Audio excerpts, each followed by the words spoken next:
All right, let's look now at Josh Jacobs.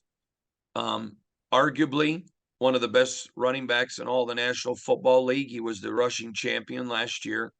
Now, I want to go back because I don't appreciate revisionist history.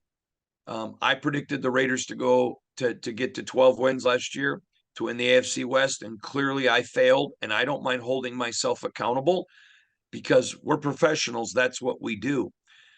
But I said before last season, if I was the Raiders, I would not have picked up the fifth year option. Prior to last season, he took himself out of a lot of games. There was missed time. There were just things about Josh that you saw that made him an elite young back. But there were reasons that I wouldn't have picked up the fifth year option. Now, we see him in a situation where he played out last year and played at a super high level. Josh McDaniels even bragged about the guy doesn't want to come off the field, but that was not the case prior to 2022. But it was a contract year and he balled out. The Raiders and he have a franchise deal. That's not true. The Raiders have applied the franchise tag on him. He's not showing up for anything. I don't expect him. I think if the Raiders don't get a long-term deal, I would be shocked if we see him before training camp at all. And I would not be shocked if he doesn't show up till the first week of the season when he starts getting docked. And I don't blame him. He doesn't have a signed deal. He's not doing anything wrong. I don't blame him. But I wouldn't blame the Raiders either, saying, hey, we got to hedge our bets here a little bit. We got to be careful. You're a running back. Mhm. Again, great player, but there's a risk and reward when you look at out of 4 years in the NFL, three of them, all four he played well, but three of them there was getting himself out of some ball games and some lost time other than the contract year.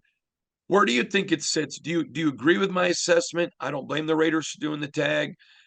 I know that they would like a long-term deal, but it's going to have to be one where they can get out because that position is so injurious. And we look at his first 3 years. What's your thoughts on my analysis of Josh Jacobs?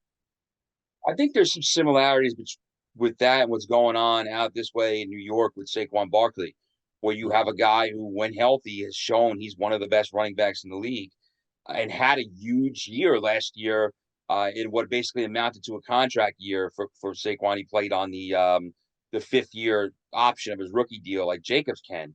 Um, and now the Giants franchise tagged him, and he's hasn't been at workouts and things like that. They're kind of at a bit of an impasse.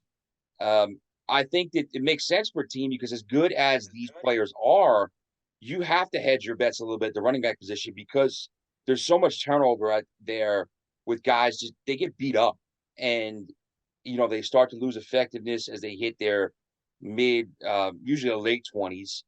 So Josh Jacobs, I think, is 25 right now, heading into his fifth year. And you expect him to be able to play well for at least a couple more years. But if you sign him long term, how long term do you want to go? Because if you're going down the road where you're paying him a lot when he's 29, 30, you're probably not getting a good return on investment. So I don't blame Josh Jacobs for saying, hey, I'm not showing up unless I get some financial security. It makes total sense for him. But I also don't blame the Raiders for kind of playing a little bit of hardball. And I think that if there's no I think the Raiders wouldn't mind signing him to beyond 2023 at the right price. It's something that they feel confident about. But I think And, if there's no, what do you say? yeah, and fans will say the teams handle it wrong. Josh is handling it wrong. And my point is, I don't think either one is handling it wrong. No, I think it's really the way that we see this work. And again, it kind of goes back to what we're seeing now with the Giants and Saquon Barkley, where the player wants a long-term deal, wants to be paid well, and the team is saying, we don't want to rush into this. We want to make sure we get something done at a price that we feel good about. And I think that if Josh Jacobs and the Raiders don't come to an agreement by, sometime in training camp, he'll play because I don't think guys want to lose money and get docked, like you said. But I don't see him lasting in Vegas beyond 2023 if that's the case. So I want to make sure I heard what you said. You think if there's no long-term deal going into the season that'll play, which you and I both agree on that, But you say if that happens, you don't see him coming back. I don't see him coming back because I think at that point unless his performance was so just outstanding that the Raiders had no choice. I mean, can they tag? I'm not. The tag always confused me. Can they tag him again in 2024 if they wanted to? I believe you can use the tag twice. So, I mean, I guess they could technically tag him again, but still, I feel like if there's no long-term deal, multi-year deal in place by week one, the odds of there ever being one are really low at that point.